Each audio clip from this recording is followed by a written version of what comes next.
Kobe Bryant is arguably one of the greatest players to ever dribble the basketball. I like it. World peace for everyone. Here he comes. Bryant with ball defended. Oh my God. Notoriously known for his killer instinct and hard work ethic, or perhaps what he referred to as his Mamba Mentality. Coupled with his elite scoring ability, you'll get some high-scoring performances that fans and analysts alike still talk about to this day.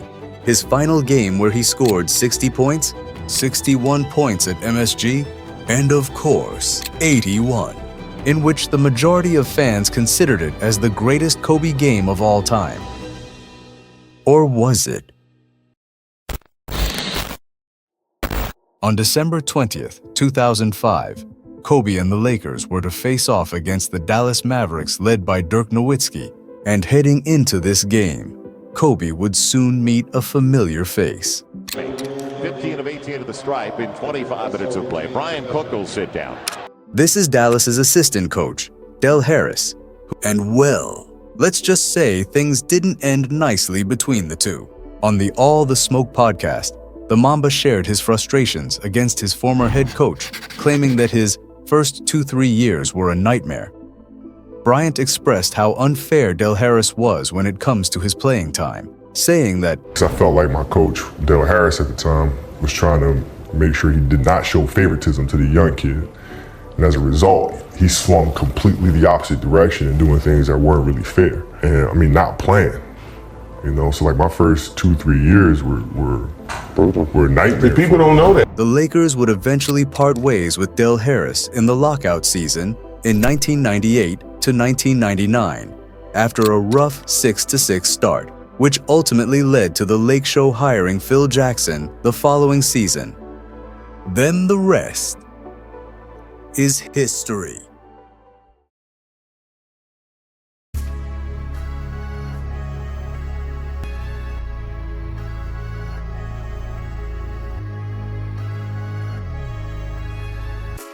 Inside, rebound slapped by Green, picked up by O'Neal, 3-on-1. Incredible shot by Kobe Bryant. Bryant to shot. Here's Bryant, 6 on the shot clock. Reggie defending. Kobe finds shot. With the steal on a bad pass. Christie trailing. Bryant, the trailer. Goes running. O'Neal with the rejection. Shaw to shot. Bryant around Christie.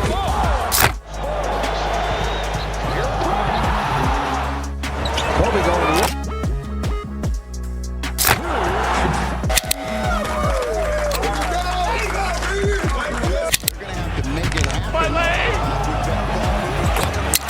Here comes Bryant and O'Neal. Kobe with a crossover. Kobe off the spin. Yes. Starting to take matters into his own hand, Van Horn. Now, you got to get this thing from...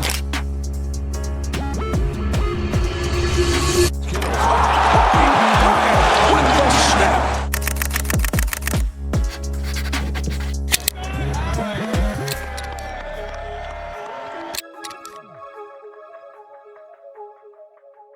So there you have it. The Kobe and Shaq Lakers would three-peat, becoming only the 5th team to win 3 championships in a row and would be the last team to this day to ever do it. However, despite the early success, Kobe has yet to take revenge upon Dell for making his early years miserable. Kobe took it personal, and ever since Dell got fired, the Mamba knew from that day forward that he is on his list.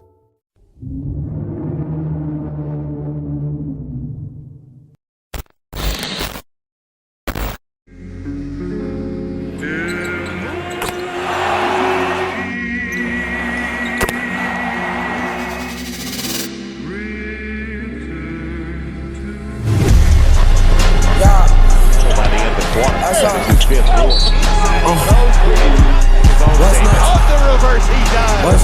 Starts with MVP season for Kobe on the... Yes!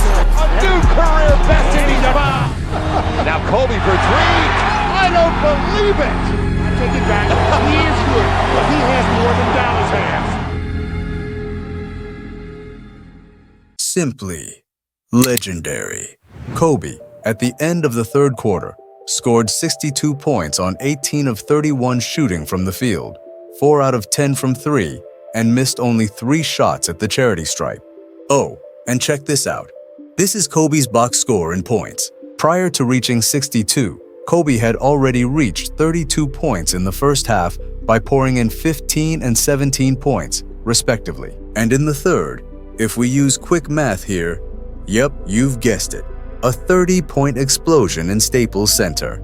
Kobe scored nearly half of his points in just that quarter alone, and they still have 1 quarter left to go. And speaking of which, with the fourth quarter coming up in just a few minutes, the Mamba has a chance to easily get at least 70 and make NBA history as one of the few players to get a minimum of 70 points in a game.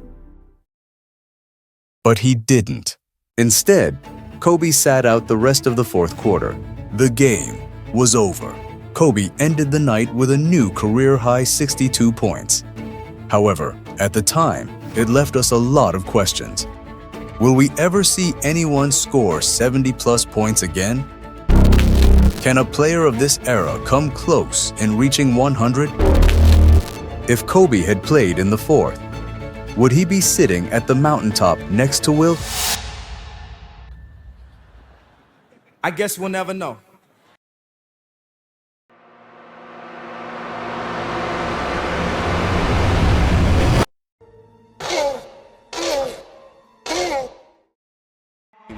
He had, I think, 3 consecutive 30-point games. Kobe reverse layup to score. Bonner, Lakers ball inbounds. They're down 8-5. We're just getting going. Donald here into Joel. 2 minutes alongside him. Kobe drive. Devin George guns it to Pin. Little backdoor. Kobe scores on the slam.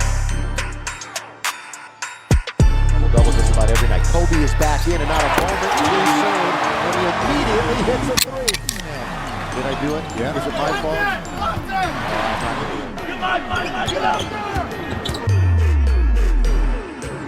The scoreboard says 60-49.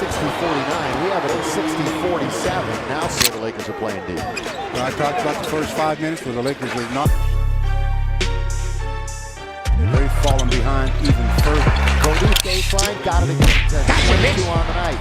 Knocked away by Kobe. Great hustle by Kobe. He's going to score. Lakers lead. Nobody helping right now defensively, so he only takes the 50 Friday. Going in tonight. Kobe from Elgin Baylor's Laker record. Yes!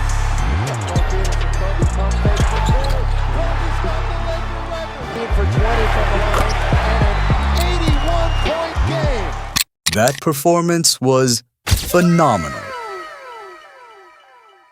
Kobe, just about a month later, dropped a nuke, scoring 81 points with elite efficiency, shooting 28 of 46 from the field, 7 of 13 from 3, and 18 of 20 from the line. His performance became part of history, as to this day, despite the league's increase in pace, scoring, and defenses becoming more and more stagnant, Kobe's 81 points is still the second highest scoring performance by a single player in NBA history. It was so crazy that the media, fans, and players alike couldn't believe it. He's at 71. I was like, no way. No way. I heard he had 81. I'm like, man, that's unbelievable. Kobe did. I said, yeah, he was killing. He said, no, he had 81. I said, 81 or 51? Maybe they're talking about the video game. Hold on, let me call him back. So I called him back like, nah, in the real game, so. And you do the math for the second half. I mean, that's just ridiculous. Before the game even started, when I seen, I said he was probably gonna score 70 tonight. Stop the cap. Well, all except for one, apparently. However, as impressive as this performance was from Kobe, I don't think that this game was better than the one he had a month prior. And I want y'all to actually hear me out on this one. And in order to do that, we have to compare how good the opposing teams were, statistics, and of course, who guarded Kobe in those games.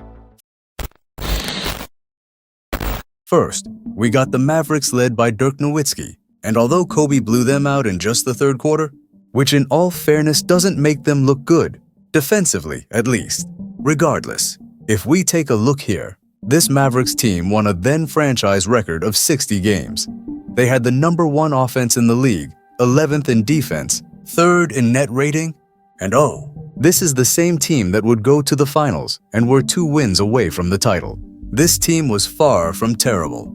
They, of course, had their superstar in Dirk Nowitzki, a terrific #2 in Jason Terry, a 6th Man of the Year candidate in Jerry Stackhouse, and good wing defenders like Josh Howard, Marquis Daniels, Adrian Griffin, and Dell Harris.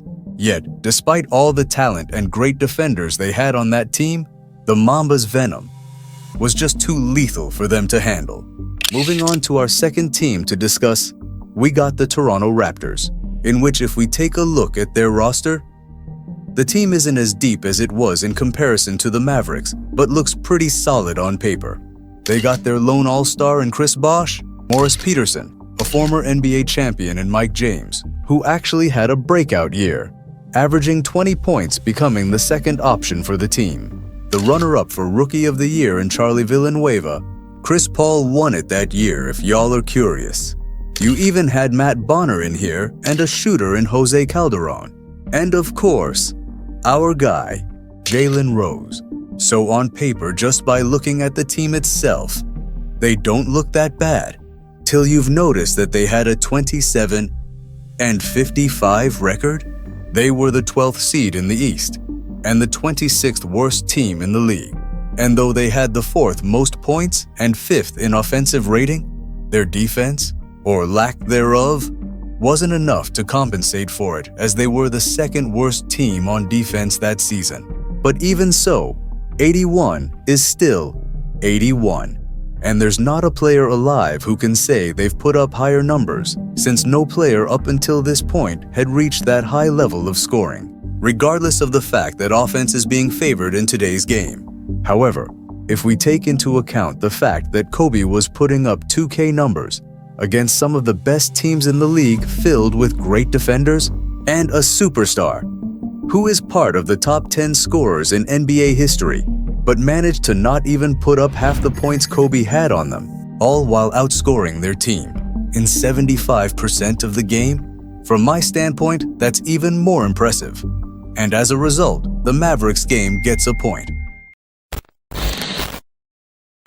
Now this one might be a bit more difficult to evaluate, because both games Kobe was different animal and the same beast. You can't be wrong with both, honestly. But just because of the efficiency and Kobe's reliance more on his 3-level scoring in this game, I might have to go with 81. And although he played more minutes, he did it all both on offense and defense. He had less free throws, but was still 90% from the line. He was more efficient from 3 on more attempts, with 54% shooting to his 40%. He also had a block. And most importantly, he had 2 assists. And we all know Kobe barely passes the ball. Just ask Ron Artest. He passed me the ball. He never passed me the ball. And he passed me the ball. Bryant was guarded by many different defenders in those 2 games, but we're only going to prioritize the primary defenders who were given the assignment in guarding the Black Mamba. Starting off with the Mavericks game, where the team tried to switch different defenders for a chance to stop Kobe. At the start of the game, Juwan Howard and Adrian Griffin took turns to prevent the Mamba from scoring, where they failed terribly, of course. So they subbed in a young and long defender in Marquis Daniels, who guarded Bryant the rest of the game. But to be fair, he did do a pretty good job in letting Kobe score. Dell Harris, who was part of the Mavericks, also got a piece of Kobe during the game, and in an interview from Forgotten Seasons, he stated that he was frying, and he when he started hitting threes from the timeline, it was like at that point in time, and you just knew he was locked in, and he started talking to you, it ain't to do that, it ain't to do, it literally, it was, I mean, at that point, we just started fouling at him, like, there was nothing left to do. I think Josh Howard got kicked out with a flagrant 2 that game. I think Avery got kicked out with 2 techs that game, and to the point it was like, you just gotta throw your hands down. Moving on to the game that occurred just a month later, this game particularly was much closer than the previous one that I've talked about. since Kobe played almost 42 minutes and didn't sit out at any quarter at all, since Toronto was so relentless on the offensive end of the floor all throughout the game. However, good offense can only get you so far because the Raptors were abysmal on defense. One-on-one, double team, triple team. Lakers in 5. It was inevitable when number 8 is in the zone, so they figured to just rely on one guy to do the job. We all know him, the man, the myth, the legend, Morris Peterson. It was all a lie. Guys, it was all a lie. She lied. Kidding aside, while a lot of fans love to poke at Jalen Rose for fun, and trust me, I will at the end of this, because why not? Mo Peterson was actually more responsible for letting Kobe score at least 20 plus of his points if you go back and watch the game. And to all those who are unaware, he's usually the type of player who guards the opposing team's best star and a guy who you'd want as the 5th man on any contending team. And with all that being said, he got cooked. In fact, the whole team got cooked. And it's all Jalen Rose's fault. In summary, if we're going to do comparisons, it's a no-brainer that the Mavericks defenders are more superior compared to the Raptors. And although Kobe did play the rest of the game for his 81-point performance, that was mostly due to the Raptors' offense rather than their defense keeping them alive during that game. So for me personally, the 62 points in 3 quarters take this one at the buzzer for the win. But don't get me wrong, we all have our preferences, and to some, the 81-point game, with all things considered, might just be the most legendary game in NBA history. But if you ask me which game I think is better between the two, I'll pick the game where he scored 62 in just 3 quarters, the game where he outscored an entire team. And of course, for me at least, this will always and forever will be the Kobe game, better than 81.